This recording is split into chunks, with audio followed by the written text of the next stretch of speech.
Tavo tėčio atsitiko nelaimė, nori išgelbėti, turi atnešti 2000 litų dėdė, lauksinti prie pašto.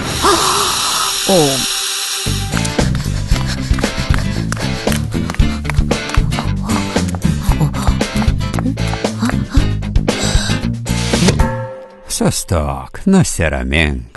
Tu turi telefoną ir gali pats paskambinti tėčiui arba mamai ir paklausti, kaip elgtis, ką tu turi daryti.